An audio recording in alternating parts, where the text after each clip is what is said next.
Hello everyone, and welcome to my Educational Psychology Brief Overview of Theories. My name is Ashley MacArthur. So, have you ever wondered about the different types of educational psychology theories? There are so many details, and these theories can seem overwhelming. But not to worry. Here is a brief overview of some of the key educational psychology theories.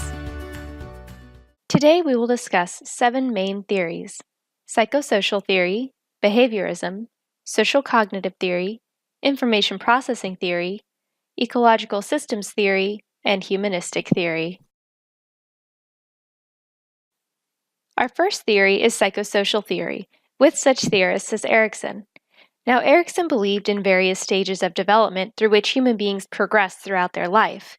This was based originally on Freud's stages of development, but Erikson added a social development aspect, as well as psychological crises that occurred at each stage of development. He also focused on the tripartite mind, which is the body, soul, and spirit combined into one being, as well as a focus on such things as the ego and superego. Erikson emphasized conflicts to achieve the highest potential in ego states within each stage of development. Erikson also believed in the epigenetic principle, which is predetermined construction of human beings along a specific development plan. Erikson's 8 stages were as follows. The first, trust versus mistrust at 0 to 1 years old. The second, autonomy versus doubt, 2 to 3 years old. The third, initiative versus guilt at 3 to 6 years old. The fourth, industry versus inferiority at 7 to 12. The fifth, identity versus identity diffusion from 12 to 18. The sixth, intimacy versus isolation in your 20s. The seventh, generativity versus stagnation in your late 20s to 50s. And the eighth, integrity versus despair in your 50s and onward. Our next theory is behaviorism, where we will focus on the work of B.F. Skinner. Though you may be familiar with another type of conditioning involving stimuli, such as that which Pavlov did to induce salivation in his dogs with a combination of food and a bell, we're going to focus on operant conditioning, which is Skinner's contribution to behaviorism. Operant conditioning focuses on reactions and responses based on consequences rather than stimuli.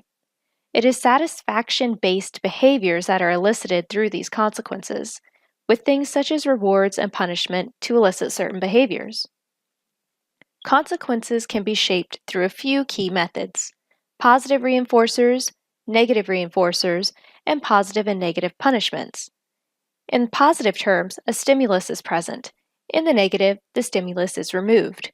Where positive and negative reinforcers serve to increase behavior, positive and negative punishment serve to decrease specific behaviors. Skinner viewed learning as a process by which certain behaviors could be elicited. There were a few key techniques to help create certain behaviors within children. One of these techniques was shaping. Shaping involved changes in behavior via approximations before reinforcement was applied through changes. A second technique was chaining, where several conditions were connected together for a complex skill to be developed. These techniques were applied with a specific frequency, including fixed ratio, fixed interval, variable ratio, variable interval, or intermittent, depending on the desired timeline for a behavior to occur, as well as the individual child for which the behavior shaping was occurring. There are a few key terms that are relevant when considering behaviorism. The first deal with reinforcers, primary and secondary. Primary reinforcers are innately effective, whereas secondary reinforcers are effective because of their association with primary reinforcers.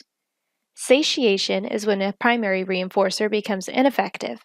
A generalized reinforcer is one that is widely effective. A natural response is one that is spontaneous, and contrived is one that changes behavior, whereas extinction is when a behavior stops, and this is found over a period of time. Related to behaviorism, you have social cognitive theory, which largely focuses on the work of Bandura. Please watch the video for Bobo the Clown and what Bandura did with this research. It is really quite impressive and something that I think is really interesting in terms of social cognitive theory. But anyway, social cognitive theory was based on behaviorism, but looked more at the mental activity that happened rather than just responses based on certain stimuli and consequences. It focused on imitation as a form of development, where children learn by observing and mimicking based on the various rewards and consequences of the models that they observed. A few key concepts of social cognitive theory include children learning from models, specific methods by which children acquire behaviors, the ways in which consequences influence future actions, how children develop complex behaviors, as well as the importance of self-efficacy for child development and success.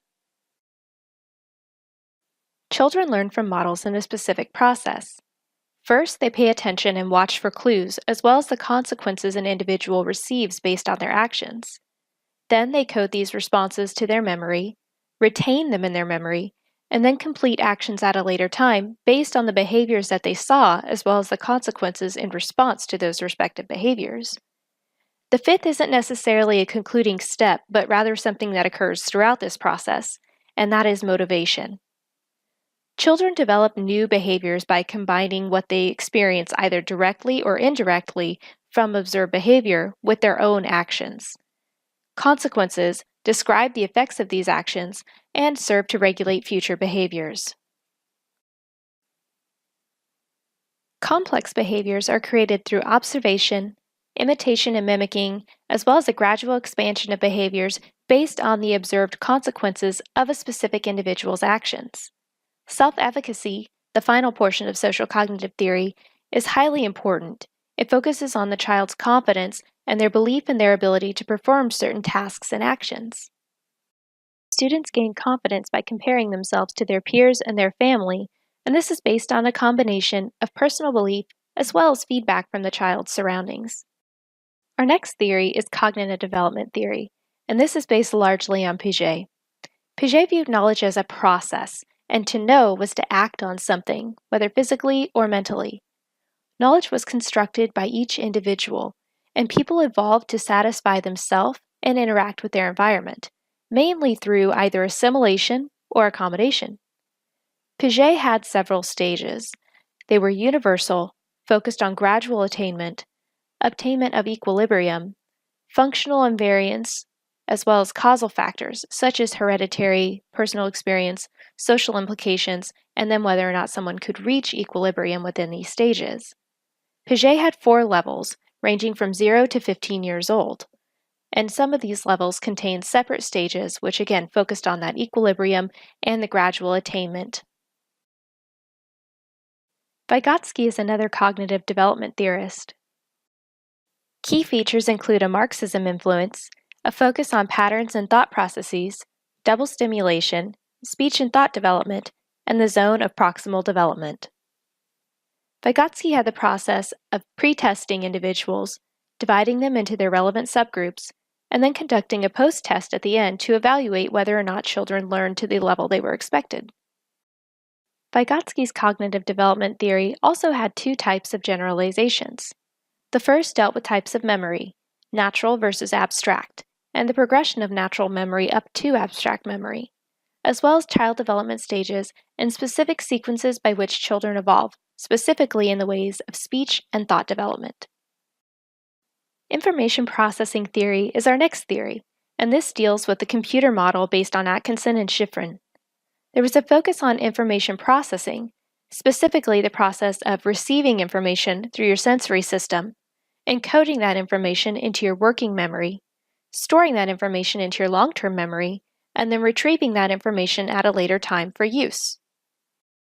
Information processing theory viewed memory as a process, with the introduction of items through stimuli, storing through sensory methods and short-term memory, as well as long-term storage in the long-term memory, to be used later for recall. Key concepts viewed the mind as a computer, as well as the ability for memory to increase with age to a point, and then decrease when we reach a certain age, specifically with things such as Alzheimer's and dementia. Ecological systems theory by Bronfenbrenner is my personal favorite because it takes a holistic look at an individual as well as the environment in which they live. There are a set of several subsystems within a giant system that compose this theory. So the Chronos system, which occurs and transcends throughout all the other systems, is time, and it's really the only constant in this entire situation. The macrosystem encompasses the individual, their respective microsystem, mesosystem, and exosystem. A microsystem is the individuals with whom the individual in question directly interacts. The mesosystem is a system in which microsystem people interact. The exosystem is a system in which microsystem individuals interact with their respective microsystems. And the macrosystem is this entire set of subsystems as a whole. A few key concepts are that the environment impacts the individual, that this is a holistic approach, that culture and society are considered within the macrosystem, and that the chronosystem functions to consider an individual's changes to their respective culture and society over periods of time.